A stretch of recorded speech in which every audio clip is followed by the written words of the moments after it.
की दबे से सब आपके शिकार हो जाएंगे, लेकिन वो चीज सब महात्माओं से मिलेगी और जगह नहीं। चलो चलो बच्चों, जल्दी से जो नामदान के लिए आए वो जल्दी आ जाओ।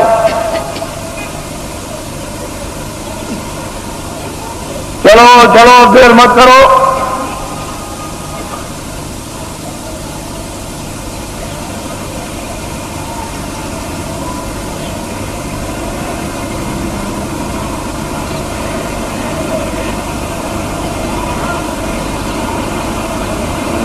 बोलो जय गुरुदेव, जय गुरुदेव,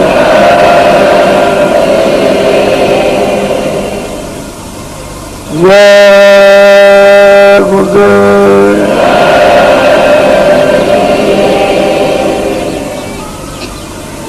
जय गुरुदेव। नाम किसका? जय गुरुदेव। नाम किसका? जय गुरुदेव। नाम किसका?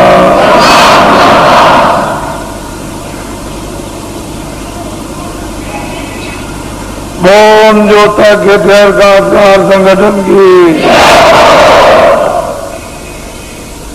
ओम ज्योता के प्यार का संगठन की, ओम ज्योता के दीर्घास संगठन की।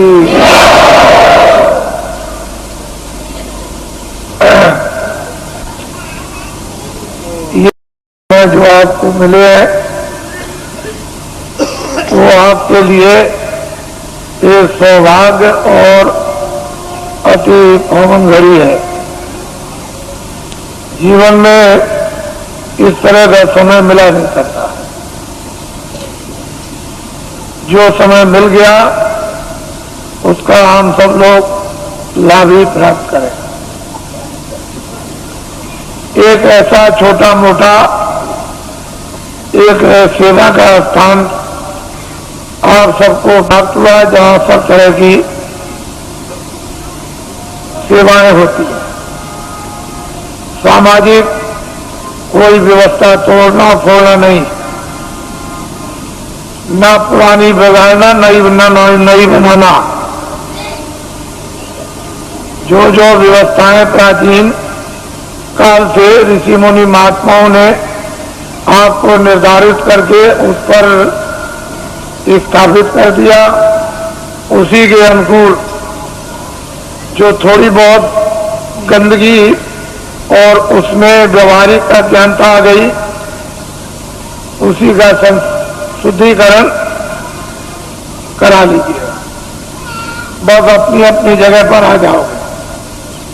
कुछ नया बनेगा नहीं, कुछ पुराना बिगड़ेगा नहीं, और इसमें किसी को कोई परेशानी उठानी नहीं पड़ेगी। नए बनाने में परेशानी, पुराने बिगाड़ने में परेशानी। तो ये मुसीबत कौन मोले? ना आपके पास समय, ना आपके पास शक्ति, न मेरे पास समय, तो मैं ऐसा काम क्यों करूं? वो काम कर दिया जाए जिसमें छुट्टी हो जाए और सब लोग उसी डरे झांटे पर आ जाए। और जो व्यवहारिक जैसे जन्म होता है, परवरिश होती है और अंत में उसकी प्रलय हो जाती है, उसी तरह का। अब जन्म तो आपका हो गया और परवरिश भी हो गई, तो अब आपको क्या करना है ये जानकारी आपको होना चाहिए। क्या क्या दायित्व तो आपको अपने गृहस्थ आश्रम में प्रवेश होने के बाद पूरे करने हैं, ये जानकारी हो जाए। और इसी आश्रम में जब आप प्रवेश हो जाओगे तो उसी समय काल के अंतर्गत आपको क्या क्या करना अपनी आत्मा के लिए, जिससे शरीर का और अपनी जीवात्मा का दोनों काम हो जाए। ये भी, इसका भी पूरा पालन पोषण और निरोगता और इसी में रहकर के जीवात्मा का जागरण और ज्ञान, साथ ही साथ मौत मरने के पहले मुक्ति और मोक्ष, यदि आपने ये काम गृहस्थ आश्रम में इसी समय के अंतर्गत आपने इसके लिए भी थोड़ा समय बचा दिया। खत्म होने की क्रिया तो सबने की है और सब लोग लोभ लालच में फंस करके और देव को उसको स्वाहा करना चाहते थे, लेकिन प्रभु को इसलिए बचाना अनिवार्य है। युग युग समय समय पर पड़ता है कि कर्म क्षेत्र भूमि है, यहाँ अधिकार कर्म करने का मिला, फिर इन्हीं कर्मों से प्रारब्ध बनेगी, आगे का भोग मिलेगा। भोग जब मिल जाएगा तो उसको भोग लो और उसी भोग के साथ साथ कोई और नया कर्म कर लो तो आगे का मिल जाएगा। और उसी के साथ साथ अगर आपने अपने आप को जगा लिया तो भोग भी भोग लोगे और इससे इसलिए छुटकारा पा जाओगे कि आगे कोई ऐसा कर्म आपके पास नहीं होगा जो दोबारा प्रारब्ध हो जाए तो आप निवृत्त हो जाओगे, कल्याण हो जाएगा। तो ये औषधि जड़ी महात्माओं के पास जब दे देते हैं तो पुण्य को नहीं जमा होने देते और पाप को। इनमें से दोनों आगे जब जमा नहीं होंगे तो आगे जी प्रारब्ध नहीं बनेगी। जब प्रारब्ध नहीं बनेगी मनुष्य की 84 की नरकों की, तो फिर आगे तो छुटकारा जीव के लिए है ही, छूट जाएगा। पापी पुण्य की तो बेड़ी है, एक लोहे की बेड़ी और एक सोने की बेड़ी, लेकिन दोनों अगर बांध दिए जाए तो कोई काम नहीं कर सकता। दोनों बेड़ियों से छुटकारा हो जाए तो आत्मा, ये जीवात्मा न जल में न मरे। क्यों ये पीड़ा उठाए? तो इसकी जड़ी महात्माओं के पास है। और आप मनुष्य रूपी मंदिर में दोनों आंखों के पीछे आकर के जीवात्मा को उस समय पर बैठा दिया गया जब यहाँ वेदों में कोई भी विधान नहीं था। उस समय पर न कोई तपस्या करने के लिए भेजा गया था, सब तपस्वी थे, ज्ञान स्वरूप थे, बोध स्वरूप थे, सब कृतज्ञ थे, आदि से अंत तक सब जानते थे, सब त्रिकालदर्शी थे और सब मतलब ये कि भविष्य वक्ता। कोई मतलब ये ऐसे कार्य नहीं उसके लिए बंधे हुए थे कि जिससे उसके पास कोई गंदगी जमा हो या उसके पास कोई शुद्धि जमा हो।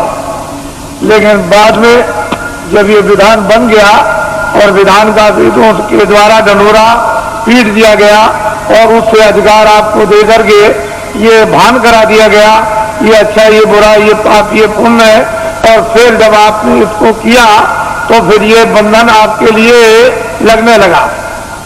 जब जमा हो गया तो फिर इसका बंधन होगा, उसकी प्रारब्ध बनेगी और फिर उसके लिए आपको सजाएं अच्छी और बुरी भोगनी पड़ेगी। अच्छे को अच्छा, बुरे को बुरा।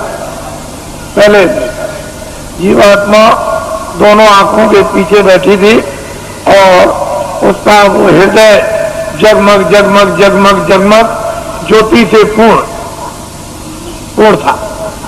कहीं भी किसी भी कोने में अंधकार का नाम और निशान नहीं था। वो तो हर वक्त जगमग जगमग जगमग जगमग पूर्ण शक्ति उसमें व्याप्त थी हर मानव में, चाहे वो स्त्री हो चाहे पुरुष हो। पूरी शक्ति थी, पूरा ज्ञान था, पूरा बोध था और मतलब सब कृतज्ञ थे किसी तरह का। तो जब आप मनुष्य मंदिर में बैठे हो और जीवात्मा का हृदय दोनों आंखों के मध्य भाग में, न इधर कंठ में है, न इधर हृदय में है, न इधर नाभि में है, न इंद्रिय द्वार में है और न गुदा चक्र में है। ये जीव का, जीवात्मा का हृदय दोनों आंखों के मध्य भाग में। अब यहाँ जो बैठी हुई है तो उधर से जब कर्मों के आवरण में लाकर ढक दी गई, बंद कर दी गई आंख और कान, तो फिर अंधकार ऐसे छा गया जैसे बादल जब छा जाते हैं तो सूरज, चांद और सितारों का प्रकाश लुप्त हो जाता। उसका मतलब यह है कि सूरज को, चांद को,